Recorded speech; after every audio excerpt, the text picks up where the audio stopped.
Good morning everyone and welcome to the class.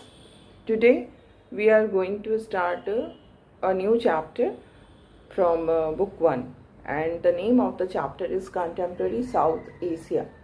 In your original book this is chapter number 5.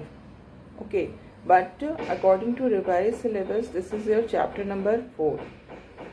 And under this chapter, as the name suggests, South Asia, you have to study about South Asia, the region of our own country. In the previous chapter our focus was the global politics. We have discussed about Cold War, we have discussed about the end of one of the superpowers, and then we were discussing in the previous classes about the new centers of power in the global politics, in the contemporary global politics. But now we are shifting our focus from the global politics to regional politics. We are shifting our focus from the whole world to our own region, the region in which our country is located, and this is South Asia. And we all are very much aware that this South Asia, in this South Asia, the most important and prominent issue is between India and Pakistan. The conflicting relationship between the two nations are main focus of the region, especially after becoming nuclear weapon states. Both the countries, India and Pakistan, both the countries have become nuclear weapon states in 1998, and after that this region has become very much vulnerable, because पहले से ही जहाँ पर दो countries के बीच में इतनी बुरी relationship है कि जहाँ पर हमने देखा कि 1947 का, देन 65, देन 71, 3 टाइम्स वॉर हो चुके, और फिर 98 में दोनों कंट्री न्यूक्लियर वेपन स्टेट बन जाते हैं. तो ये इस कंट्री को, इस पूरे रीजन को, पूरे साउथ एशिया के रीजन को बहुत ही ज़्यादा सेंसिटिव बना देता है, और पूरी दुनिया का जो ध्यान है वो इस पे है. It is very much in focus of the global politics. तो इस तरह से हमारे साउथ एशिया में हम लोग यही देखेंगे कि जो कंट्रीज़ हैं, सबसे पहले तो उन कंट्रीज़ की इंटरनल पॉलिटिक्स को समझते हुए देन कंट्रीज़ के बीच में कोऑपरेशन के लिए, और कैसे कैसे कॉन्फ्लिक्ट्स हैं, what are the problems that are existing between the countries, and then what are the cooperation, what are the issues of cooperation between the countries. ठीक है, तो ये हमारा इसी के साथ हम लोग इस चैप्टर को कंप्लीट करेंगे. तो साउथ एशिया जब हम पढ़ने जा रहे हैं तो सबसे पहले जो एक बहुत ही एलिमेंट्री क्वेश्चन है, what do we mean by South Asia. South Asia है क्या? तो साउथ एशिया जो है वो, उसके अंदर जो कंट्रीज़ इंक्लूड होते हैं वो हैं इंडिया, जो कि सबसे हमारी कंट्री है.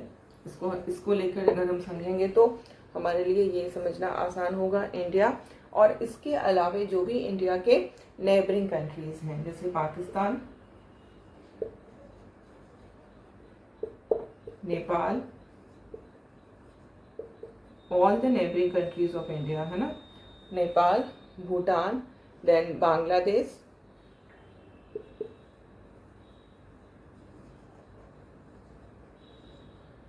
Sri Lanka, and one more country is India's neighbor, which share it's not the land boundary but the water boundary, and that is Maldives.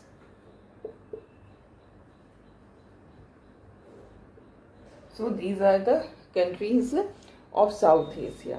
जो साउथ एशिया के अंदर जिन कंट्रीज़ को हम इंक्लूड करते हैं वो यही कंट्रीज़ हैं. और अगर आप इसको अपने मैप में इन कंट्रीज़ को अगर ऑब्जर्व करेंगे तो what you will find that this whole region, India, Pakistan, Nepal, Bhutan, Bangladesh, Sri Lanka, Maldives, इसका जो पूरा का पूरा रीजन है that is secluded from other parts of Asia, separated from other parts of Asia, because in the north we see Himalayas are there, है ना, Himalayas है. North में हिमालयाज है जो कि इसको एशिया के अदर पार्ट से सेपरेट करता है। एंड अगर हम इसके साउथ में देखें तो साउथ में क्या है, साउथ में ये पूरा रीजन, इसको हम अगर साउथ एशिया कंसिडर कर रहे हैं, नॉर्थ में हिमालयाज है, साउथ में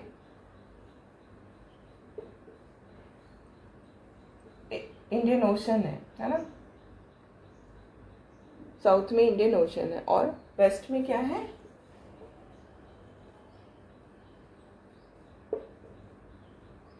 अरेबियन सी, और ईस्ट में क्या है,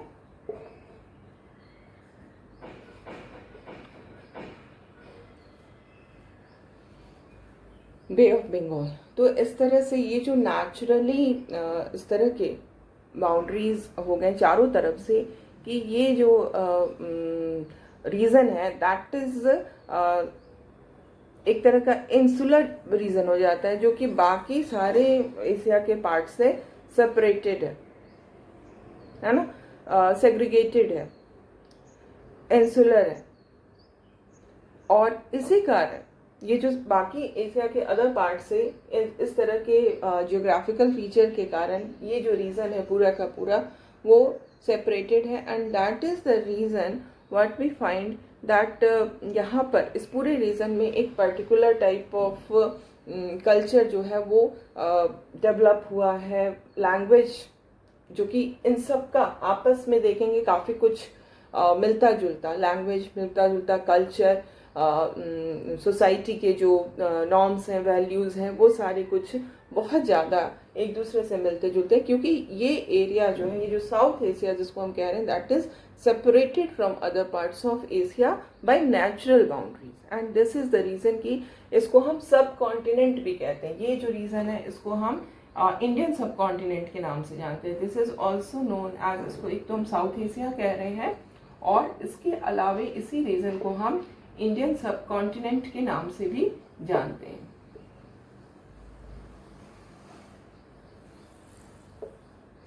तो यहाँ पर आपको ये समझना इम्पॉर्टेंट है, हालांकि इंडियन सब कॉन्टिनेंट पहले से जो प्रीवियस क्लासेस हैं 6-7 क्लासेस से आप लोगों को ये चीज़ें स्टार्ट हो जाती हैं, तो it must be there in your mind कि हम इंडियन सब कॉन्टिनेंट से क्या समझते हैं। तो ये सब कॉन्टिनेंट इसलिए बन जा रहा है क्योंकि ये कॉन्टिनेंट का पार्ट है, but still it is separated from other parts of the continent, and because of that what happened that a particular type of linguistic, social and cultural distinctiveness has emerged in this region, and this is why it is known as subcontinent।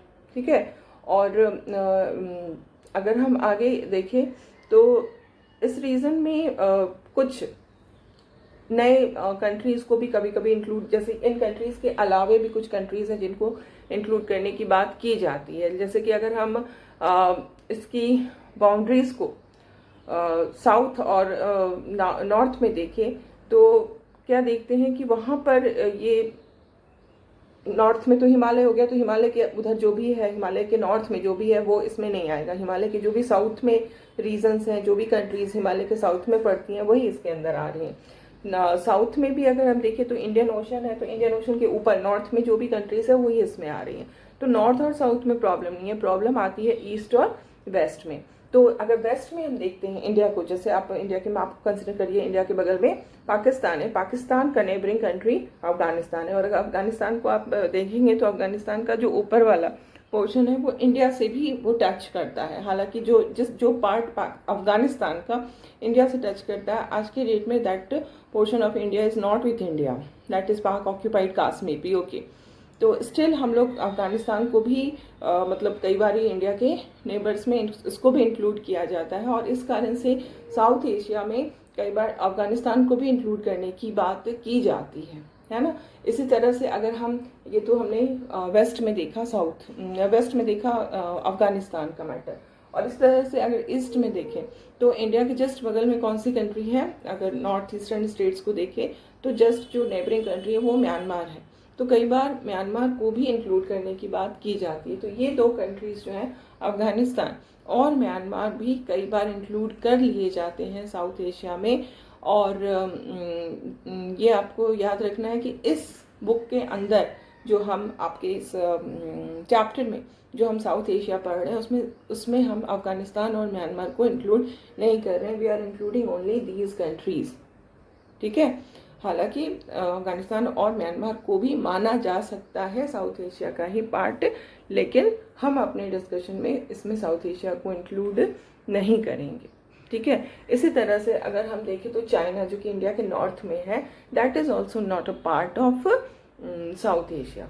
China जो है वो South Asia में role play करता है, it plays an important role in the politics of South Asia, in the economy of South Asia, but it is not a part of South Asia. तो South Asia के जो countries हैं वो यही countries हैं जिनको कि हम अपने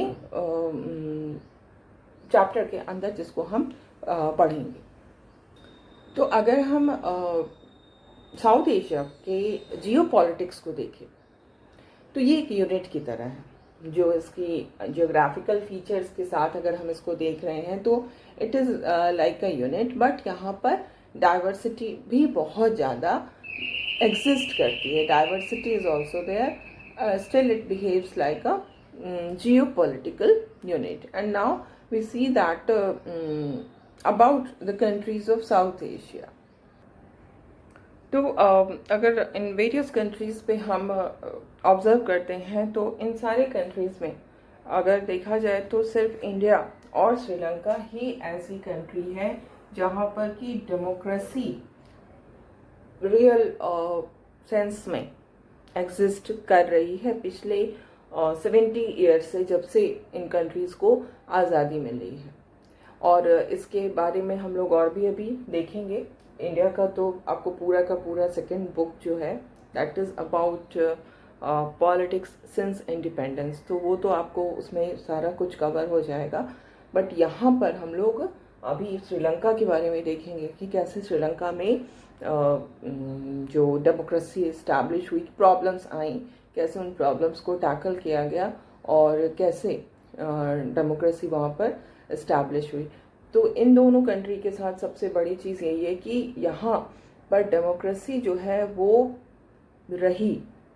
हालांकि बहुत प्रॉब्लम्स आई, बट कभी भी ऐसा नहीं हुआ कि बिल्कुल ही डेमोक्रेसी का एंड हो गया और मिलिट्री रूल आ गई या इस तरह की चीज़ें। अगर जैसे अदर कंट्रीज़ को हम देखें, पाकिस्तान और बांग्लादेश जैसे कंट्रीज़ पर अगर हम नज़र डालते हैं तो what we find that these two countries have experienced both kind of government, civilian as well as military, because इन दोनों कंट्रीज़ में कई बार डेमोक्रेटिकली इलेक्टेड गवर्नमेंट को ओवरथ्रो करके मिलिट्री रेजिम इस्टेब्लिश हो जाती है। अगर आज के समय में कंटेम्प्रेरी पॉलिटिक्स को देखें तो after the end of the cold war what we find that in Bangladesh democracy has been established. जब से 91 में डिसइंटीग्रेशन ऑफ यूएसएसआर हुआ उसके बाद से बांग्लादेश में रेगुलर बेसिस पे डेमोक्रेसी सस्टेन किया हुआ है। बट पाकिस्तान में मिलिट्री रूल हर समय बार बार आती रही। जब कोल्ड वॉर ख़त्म हो गया उसके बाद भी डेमोक्रेटिक गवर्नमेंट इस्टेब्लिश हुई, लेकिन उसको फिर से ओवरथ्रो करके, जैसे बेनज़ीर भुट्टो, नवाज शरीफ, इनकी लीडरशिप में डेमोक्रेटिक गवर्नमेंट इस्टेब्लिश हुई थी पाकिस्तान में, लेकिन उन सब को फिर से हटा करके 1999 में एक मिलिट्री कूप होता है और परवेज़ मुशर्रफ जो है वो बन जाते हैं यहाँ के रूलर, है ना।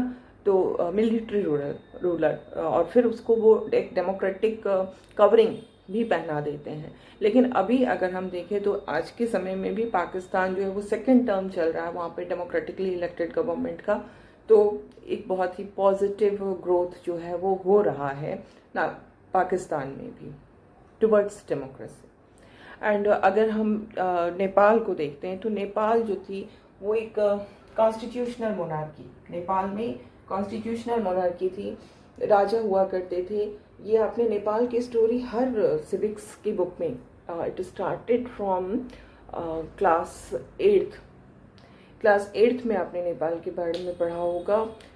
फिर 9th में 10th में हर समय नेपाल जो है वो एक बहुत बड़ा वी कैन से कि एक तरह का एक एक्सपेरिमेंटल एक्सपीरियंस है हमारे लिए फॉर पॉलिटिकल साइंस, क्योंकि इतना सारा कुछ वहाँ पे रिसेंटली हो रहा है, चेंजेस आ रहे हैं। लाइक 1990 में कॉन्स्टिट्यूशन बना करके मोनार्की को कॉन्स्टिट्यूशनल मोनार्की इस्टेब्लिश की जाती है। Then the king was doing very well, लेकिन क्या होता है 2002 में किंग अपने पावर को यूसर्व कर लेता है, लेजिस्लेचर की पावर को, प्राइम मिनिस्टर की पावर को, और किंग जो है वो एब्सोल्यूट मोनार्किज्म की तरफ बढ़ता है। लेकिन फिर जो लोगों का मूवमेंट होता है और 2006 में वहाँ पर फिर से डेमोक्रेसी को इस्टेब्लिश किया जाता है। एक नया कॉन्स्टिट्यूशन बनाने के लिए कॉन्स्टिट्यूएंट असेंबली फॉर्मेशन होता है, हालांकि बहुत ज़्यादा टाइम लगता है, और 2015 में यहाँ पर बन करके तैयार हो जाता है कॉन्स्टिट्यूशन, और जिसके अंदर अब मोनार्की को पूरी तरह से ख़त्म कर दिया गया नेपाल में। अब वहाँ पे ट्रूली डेमोक्रेसी है, no monarchy is there.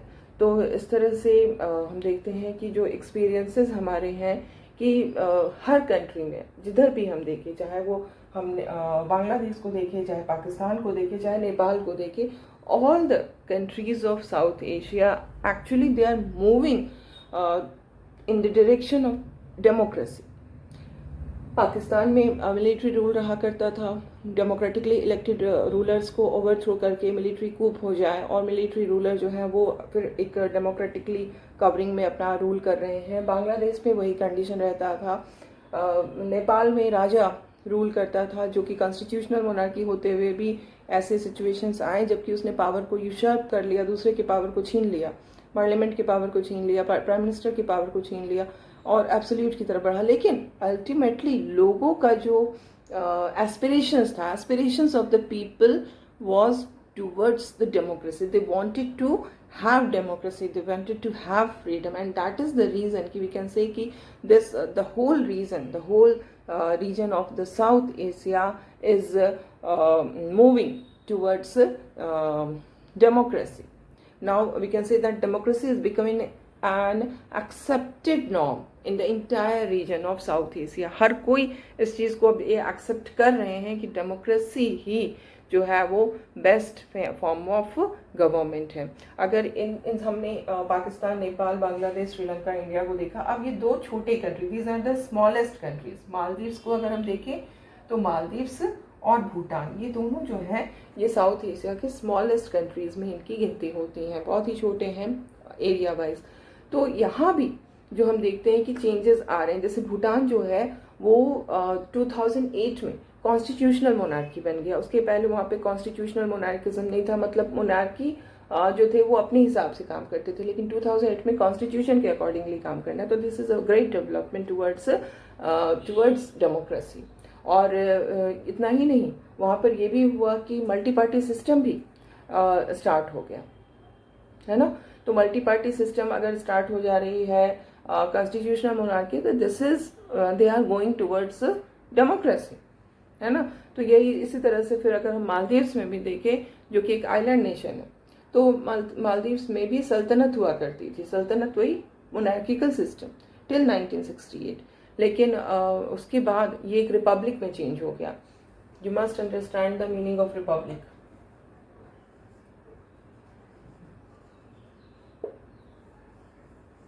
Republic क्या होता है, ये बेसिक चीज़ें हैं जो कि बिल्कुल भी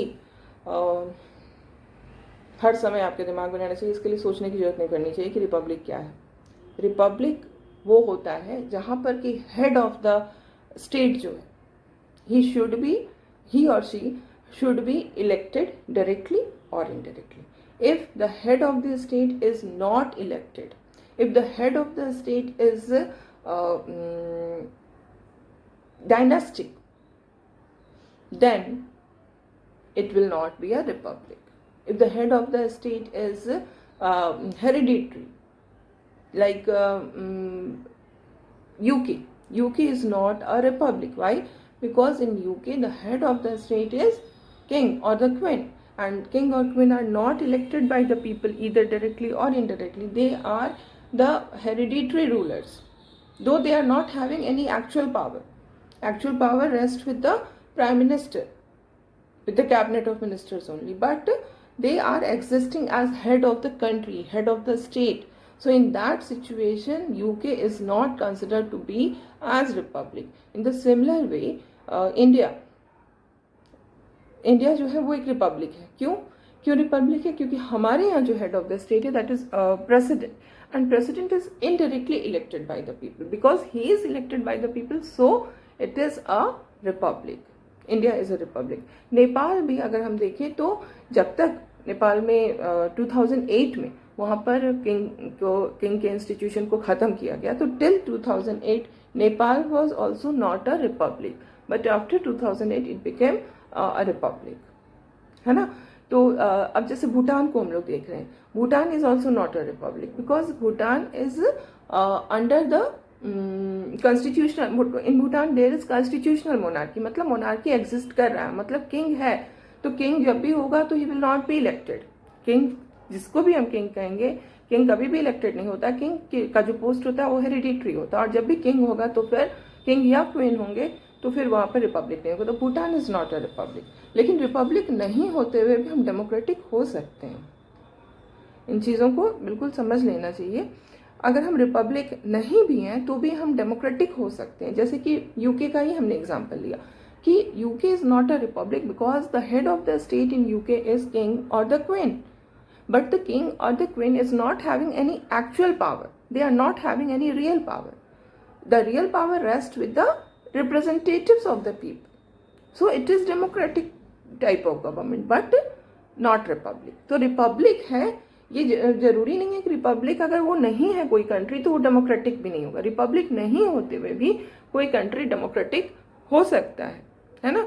और रिपब्लिक जो है वो होते हुए भी कोई कंट्री डेमोक्रेटिक नहीं हो सकता. जैसे कि अगर हम पाकिस्तान को देखें तो उसमें जब परवेज़ मुशर्रफ ने जिस तरह से अपने कूप किया, अपने हाथों में रूल को ले लिया, तो क्या हो गया, उन्होंने डेमोक्रेसी को एंड कर दिया. और रिपब्लिक तो था क्योंकि उन्होंने फिर उसको democratic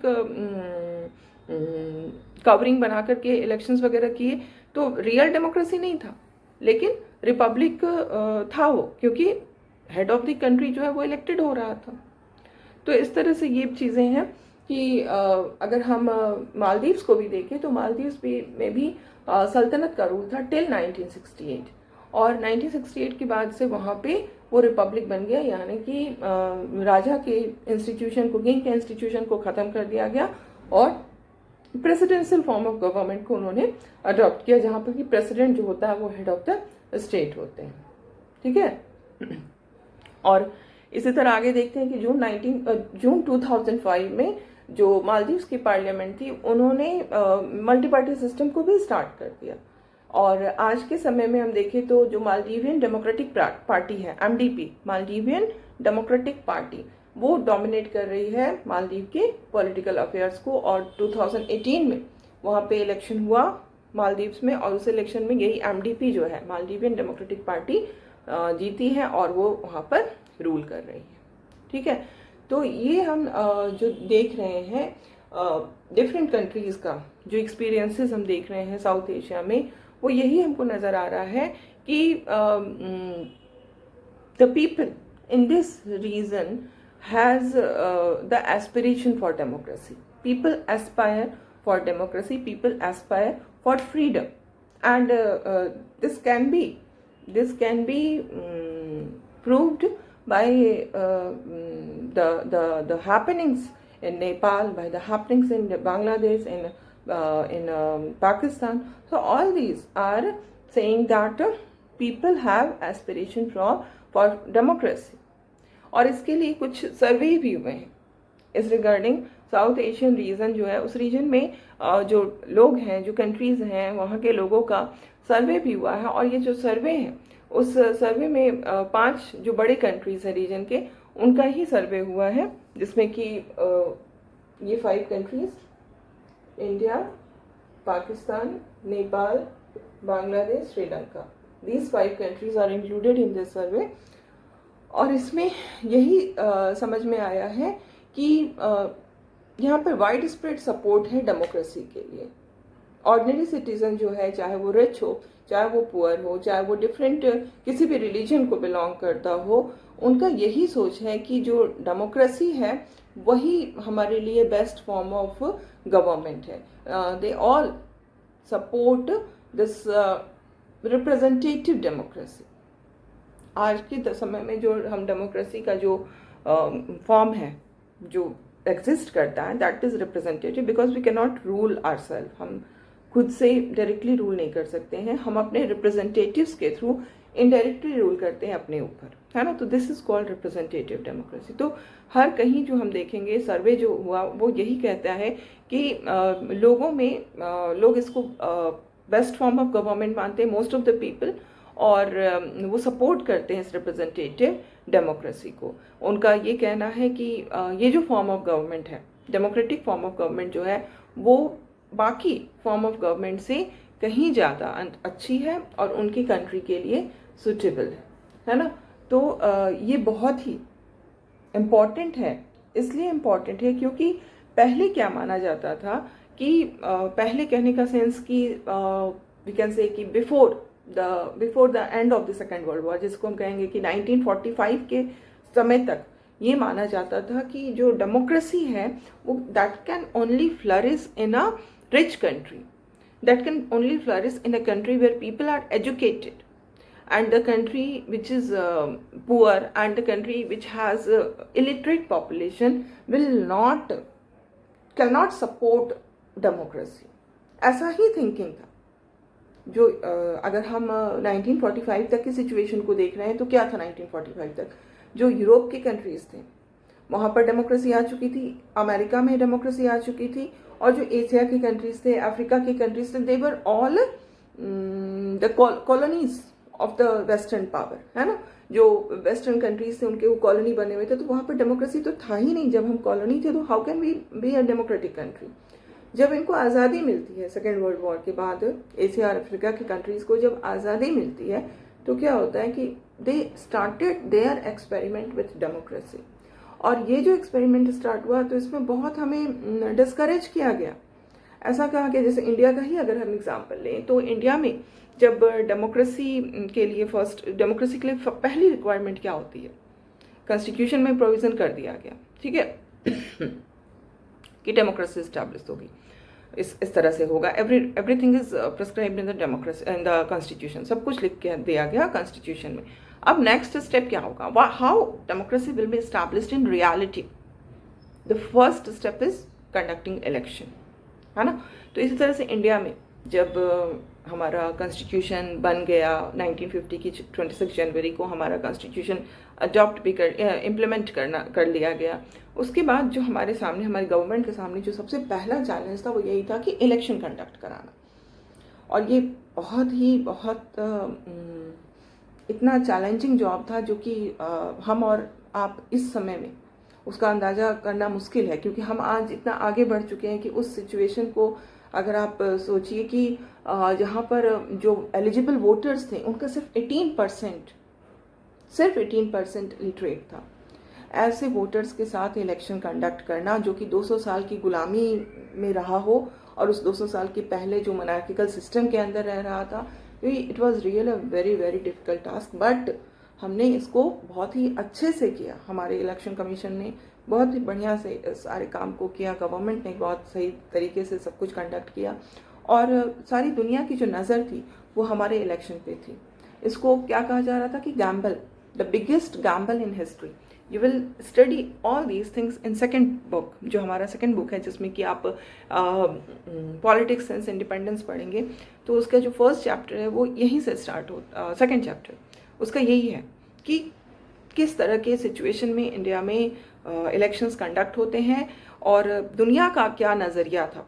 the whole world was of the opinion कि नेहरू ने एक बहुत बड़ा ब्लंडर किया है, ये कभी भी इंडिया में सक्सेसफुल नहीं होने जा रहा है. इतने सारे इलिटरेट लोगों को राइट टू वोट देना बिल्कुल भी बेकार है, कोई सेंस नहीं है, मीनिंगलेस है. बट हमने प्रूव कर दिया, इलेक्शन हमने सक्सेसफुली कंडक्ट किया. इलेक्शन का जो रिजल्ट आया उसको हर किसी ने एक्सेप्ट किया, कहीं से भी कोई भी विरोध की आवाज़ नहीं आई कि नहीं ये रिजल्ट जो है वो सही नहीं है, कुछ भी गलत है. और हमारा डेमोक्रेटिकली इलेक्टेड गवर्नमेंट बहुत बढ़िया से फॉर्म होता है, काम करता है. तो ये एक बहुत बड़ी चीज़ है पूरे साउथ एशिया के लिए. क्यों?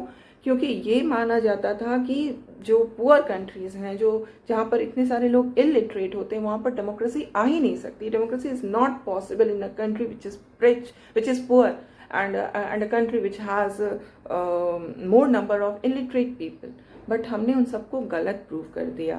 पूरे साउथ एशिया में, जैसे श्रीलंका में भी हमने देखा कि डेमोक्रेसी इस्टेब्लिश हुई और आज के डेट में हर कोई डेमोक्रेसी की तरफ बढ़ रहा है. तो हमने ये प्रूव कर दिया कि हम इलिटरेट होते हुए भी, हम गरीब होते हुए भी, we can have real democracy if the people are aspiring for democracy. If the people are aspiring for freedom, then democracy can be established. So today we have done this much, and in the next class we will continue with this.